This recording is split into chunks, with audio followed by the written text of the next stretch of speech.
नमस्कार मैत्रिणींनो, मी सौ प्रतिभा पळणेटकर. मी आज आपल्याला एक गोष्ट सांगणार आहे.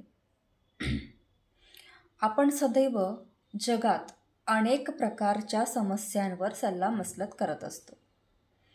खरं तर आपल्या सर्वांनाच या जगात सकारात्मक बदल घडवण्याची संधी मिळत असते.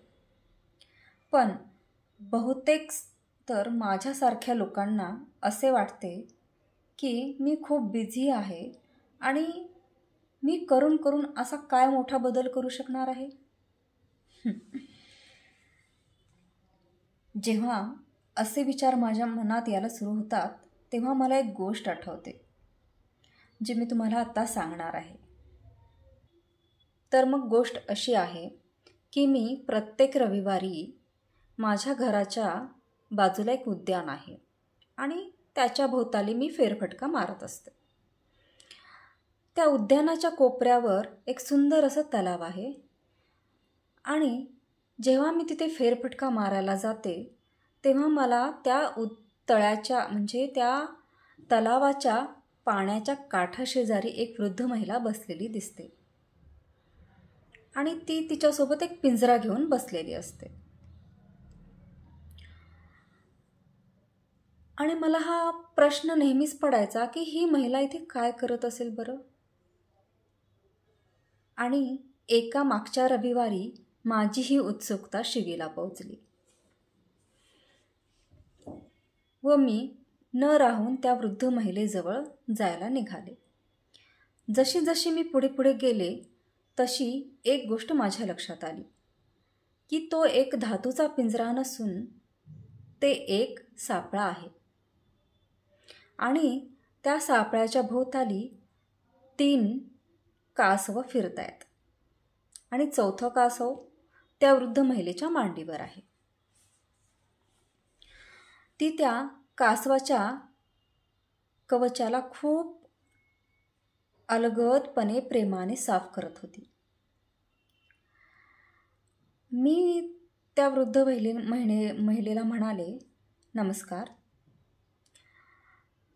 मी तुम्हाला इथे दर रविवारी बघत असते आणि तुम्हाला जर काही प्रॉब्लेम नसेल तर मी तुम्हाला एक प्रश्न विचारू का. त्यावर ती वृद्ध महिला हसली आणि बोला म्हणाली. मी त्यांना म्हणाले, आपण ह्या कासवासोबत काय बरं करत आहात. त्यावर ती वृद्ध महिला म्हणाली, मी ह्या कासवाचे कवच साफ करत आहे. त्याच्या कवचावर कधी शेवाळ साचलेलं असतं तर कधी खूप घाण साचलेली असते, घाणीचा थर बसलेला असतो आणि त्यामुळे होतं काय की कासवाची उष्णता शोषून घेण्याची क्षमता कमी होते आणि त्यांना पोहण्यासाठी सुद्धा त्रास होत असतो आणि त्यामुळेच त्या कासवांचे कवचसुद्धा कमकुवत होत असतात. मी म्हणाले, अरे वा, खरंच खूप छान करताय. पण त्या म्हणाल्या, मी प्रत्येक रविवारी इथे येते आणि काही तास मी ह्या कासवांना मदत करण्यात घालवते. हा बदल घडवण्याचा माझा विचित्र असा मार्ग आहे. मग मला प्रश्न पडला. मी म्हणाले, बरं, मग तुम्हाला नाही का वाटत की तुम्ही तुमचा वेळ अजून चांगल्या पद्धतीने घालवू शकता. म्हणजे मला वाटतं की तुम्ही खूप दयाळू आहात आणि तुमचे प्रयत्न खूप चांगले आहेत.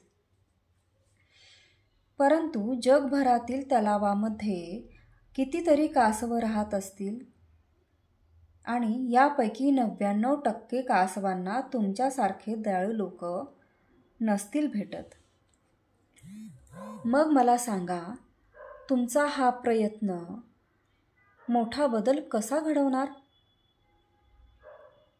त्या वृद्ध महिला पुन्हा हसल्या.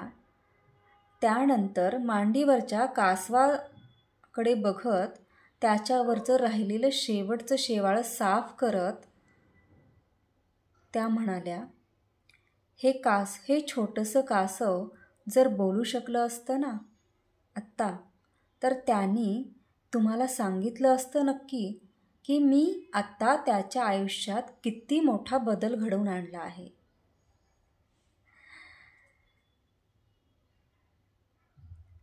आपण संपूर्ण जग बदलण्यास आत्ता तरी सक्षम नसू, पण कमीत कमी त्यामधला एक छोटासा भाग मात्र आपण होऊ शकतो.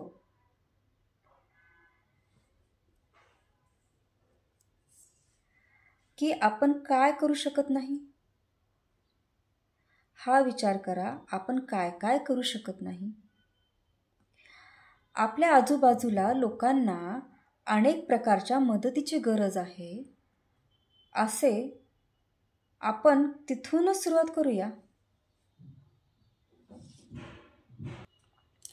जगात जे बदल आपल्याला बघायचा आहे, तो बदल सर्वप्रथम आपण स्वतःपासून सुरुवात करूया.